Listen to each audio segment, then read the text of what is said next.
In the summer of 1930, Merle and Esther Peters were married and decided to honeymoon by taking a canoe camping trip in northwestern Michigan. The river they chose was the Betsy.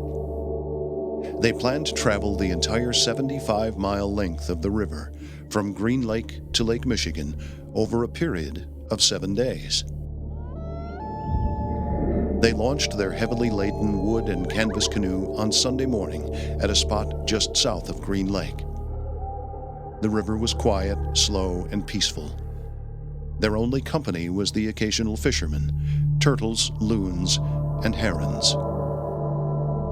They paddled easily, taking their time, and spent the first 2 nights in their tent, pitched on idyllic sites along the riverbank.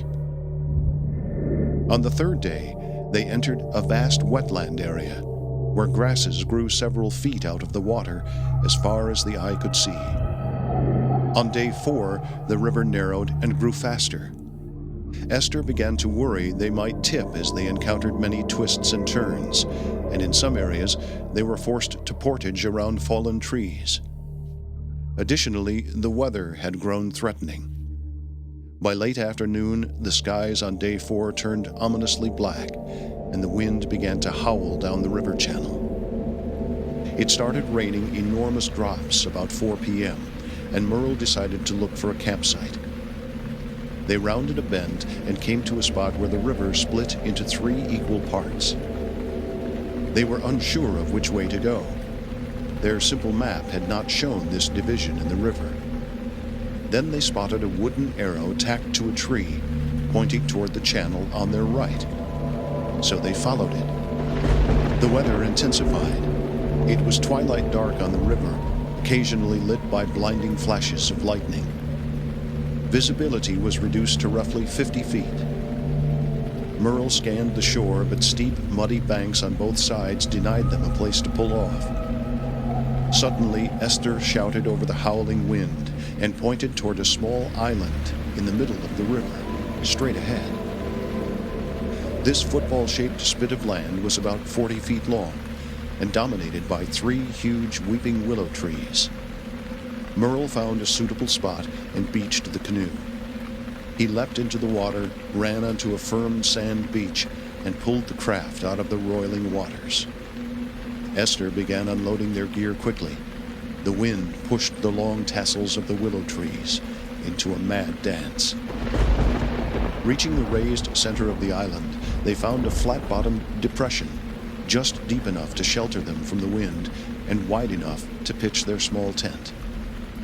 In less than an hour, they were huddled together inside, safe and dry. The rain stopped, but the wind continued to gust and roar into the night. They ate some tinned meats and bedded down.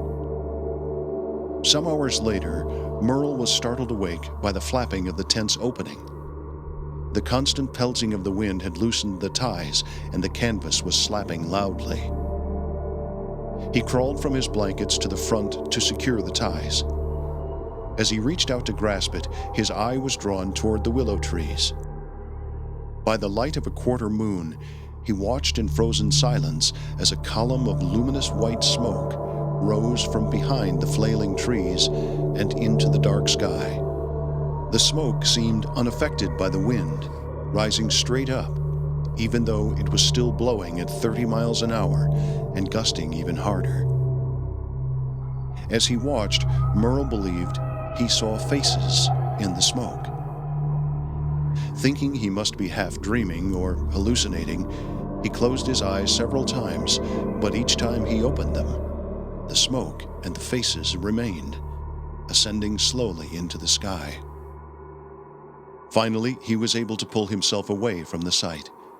He secured the tent flap and crawled back to his bedding. Then he began to hear voices, whispers, barely audible over the wind. He could not make out sentences, but he did hear these words: unwelcome, intruders, go. Then the tent began to shudder. He reached over and lit their kerosene lantern. The inside of the tent glowed with golden light. Suddenly, at select points on the walls of the tent, the canvas began to press inward. He laid there too terrified to move. There were shapes of hands formed on the canvas, pushing from outside. Tears rolled down Merle's cheeks. He grabbed a metal cup and threw it at one of the handprints. It struck with a clang, and the hands retreated. From the outside, he heard derisive laughter. Somehow, Esther slept on through all of this. But Merle could not even close his eyes. His mind raced, wondering who could be out on this island in the river on such a terrible night, and why were they terrorizing us? For the next few hours, nothing more occurred. The wind calmed to a gentle breeze.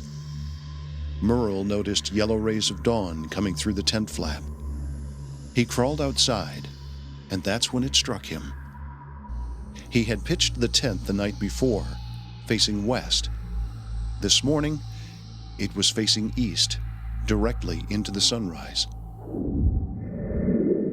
Merle built a campfire and prepared breakfast. Esther stirred awake, completely unaware of the events of the night before. Merle told her as they ate, and she agreed they needed to break camp and leave this place as soon as possible. They paddled away about an hour later. The river was completely calm, with almost no current running. Merle elected to paddle back upstream to the place where the river split, where they might find a fisherman who could give them directions. They paddled against the current about 45 minutes, but never came to the three-way split in the river. Finally, they rounded a bend, and directly in front of them was a large lake. Convinced they were now completely lost, Merle consulted his map. He could not figure out where they were. They paddled around the shore of the lake, looking for a cabin or a house, but found no one.